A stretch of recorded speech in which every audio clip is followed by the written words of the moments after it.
Hello, everyone. My name is Marlyne SAHAKIAN, and I'm delighted to be presenting to you today results of a project on healthy and sustainable food consumption in Switzerland. So I will just show you my slides here. The project was done between the University of Geneva, the University of Lausanne, EPFL, and Qantas International. And I'm going to focus today on how prescriptions inform our understanding of healthy and sustainable food. So first of all, many of us attending this symposium are well aware of the environmental and health impacts of diets.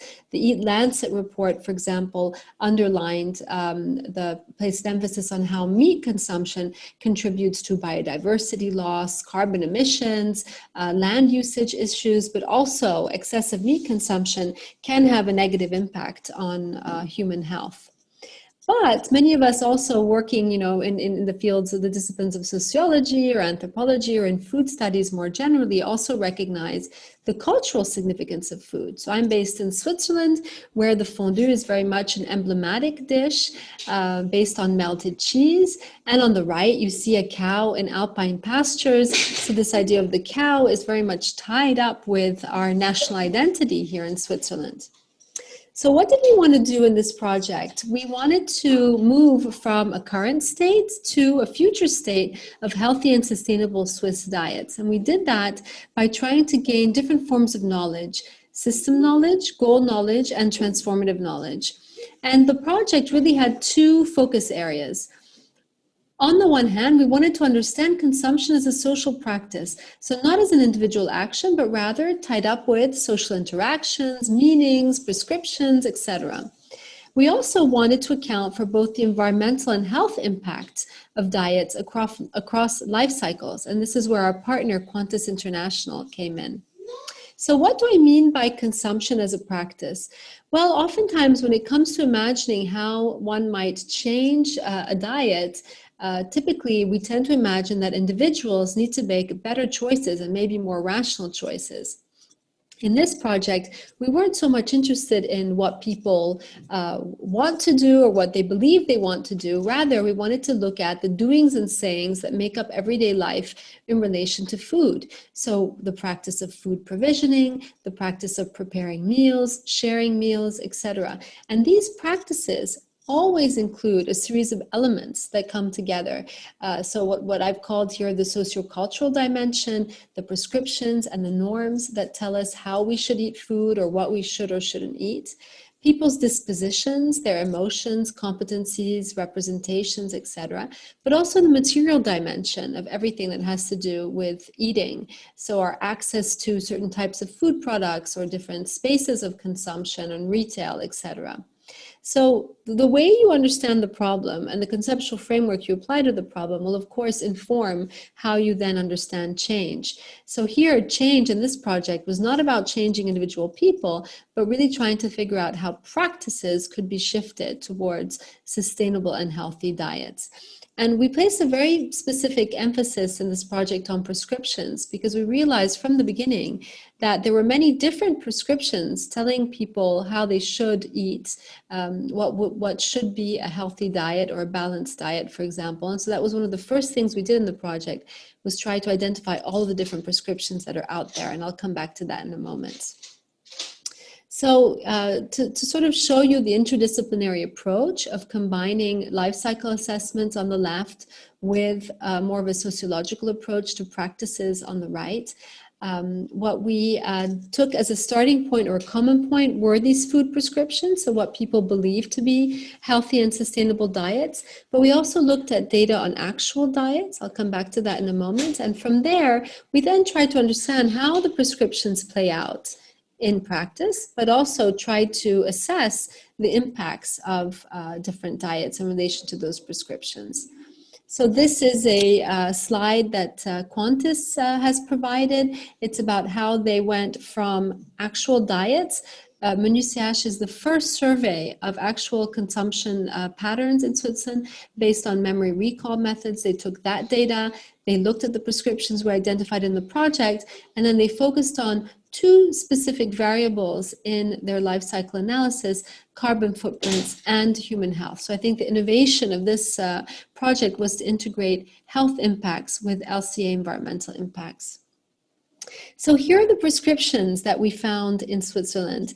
Let's say, without much surprise, B, the brown circle that you see here, represents the idea that people feel that a healthy and sustainable diet is about eating a balanced meal. And this is very much represented in images such as the Swiss food pyramid. But we were surprised to see that eating as pleasure and conviviality was also a very strong prescription in Switzerland.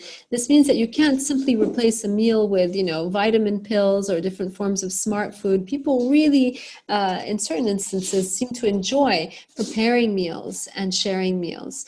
But here you also see that certain prescriptions are in tension, these two orange spheres. So on the left, you have the idea of eating less meat, but potentially better meat, which implies Swiss meat. But to the right there, sphere F is about vegetarian and vegan diets. And many people are sort of in a transition between the two, or going from eating less of better meat towards vegetarian and vegan diets. But of course, for many people following a vegan diet, they see their diets as really opposed to the concept or idea of eating meat. Two other prescriptions that are in sort of crossover are the idea of eating not natural and organic diets, which sort of sometimes can also imply local and seasonal diets, but not always. And here we can talk about food cacophony. People are quite confused. Should they be buying organic avocados that have come from overseas, or privileging local food? And as I'll come back to later, this prescription around local and seasonal food is increasingly becoming a proxy for what it means to eat sustainably here in Switzerland. We focused in one article, in case you're interested, on the specific question of meat, because we found that meat really is tied to a very emotional register. So the pro-meat people in Switzerland speak about meat as a form of tradition and cultural heritage and national pride. And of course, vegans and vegetarians have a very different message, focusing on emotions around empathy for animals, and in some cases disgust around the way animals are treated. Here I've shown an image of the nose to tail movement in Switzerland. So there is also this increasing idea that rather than creating new sources of protein through insects, etc., which in Switzerland is very much sort of steered by entrepreneurs rather than social associations, organizations.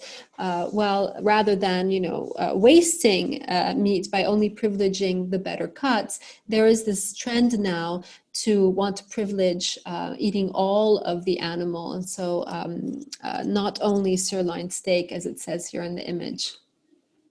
So this is a analysis of impacts that Qantas did based on the different prescriptions that we came up with. So they tried to look at an average diet, as well as vegetarian and vegan diets. And at the bottom there, you see all of the different food categories that are involved. So meat, fish, whole grains, etc. What's interesting here, maybe some of you have heard of this idea of a one-ton lifestyle.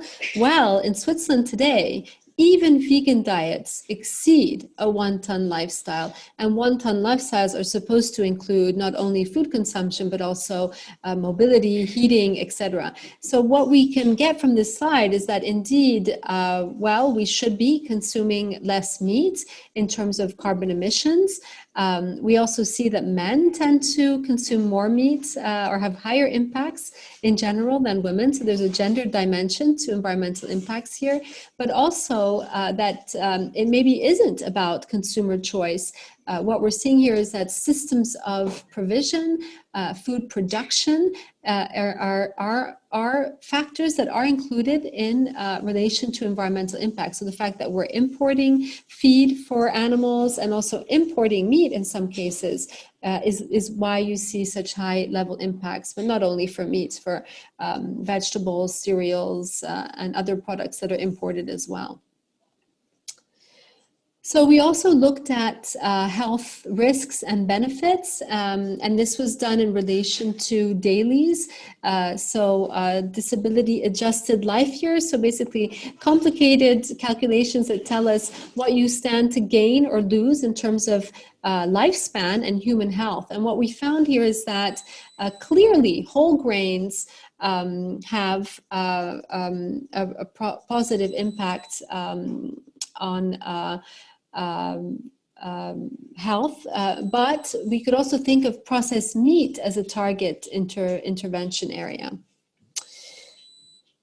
So to conclude this section, in focusing on prescriptions and practices and also accounting for environmental impacts, we found that it's important to look at interrelated practices. So it's not just about food provisioning, it's not only about preparing meals and managing waste and these kinds of things. Food is also related to work-life balance, caring for children, mobility practices, etc. So we also found that it would be important to place more attention on food environments and systems of provision. As I said earlier, it's not just about individuals choosing to eat more vegetarian or have less meat consumption in their diets, but it's about individuals being able to purchase foods that have that are perhaps not processed, that haven't been imported or more locally produced, etc. And then we found, similar to other research projects, that there are key life stages and events that could be critical tipping points in terms of changing people's food consumption, moving to a new location where you might have access to a farmer's market or health concerns. These are all sort of triggers that could prompt a change in how you eat. So to conclude, what we wanted to bring forward in this project is the need to establish a food policy forum. So this is something that has also emerged in other contexts because of the complex nature of food and how it cuts across different sectors and policy sectors, but also across different practices. Bringing together an intersectoral and transdisciplinary policy forum in Switzerland would be highly valuable, and it would involve not only thinking about food in relation to agriculture, but also potentially mobility, urban planning, etc. We found that a lot of people are buying food on their way from the workplace to home, for example, perhaps less so now in these times of semi-confinement. So thinking about how mobility integrates with healthy and sustainable diets is increasingly important. But this also means that we have to account for the multiple dimensions of food. So it is about human health, it is about environmental impacts, but it's also about urban planning, mobility, etc. Another key finding was that to promote healthy and sustainable dietary goals, perhaps we do not need more labels and more prescriptions, but we could focus on prescriptions that are seen as let's say proxies for more sustainable and healthy eating. In our case, the idea of local and seasonal food is a very strong prescription when it comes to healthy and sustainable food, but also the trend of eating less of better meat. So better meat often implies, in our case, Swiss meat. So there is some, protectionist undertones that we should be wary of. We must also be thinking of food in terms of solidarity with producers in other parts of the world, but certainly more and more people are seeing Swiss food production as one way of addressing health issues in terms of trusting your systems of provision, but also environmental impacts. The other key message we wanted to put forward is that perhaps rather than focusing on the reduction of unhealthy and unsustainable products, we could encourage the increased consumption of healthy and low environmental impact foods. So whole grains, for example, whole grain bread, fruits, vegetables, nuts, seeds, and legumes. So these are all things that Swiss people are apparently not eating enough of and should be eating more of. I've included here a few references that I've cited in the text. There's also a project website in French, but it has a link to a brochure that we produced in English. And I very much look forward to the discussions that we'll have together. Thank you very much for your attention.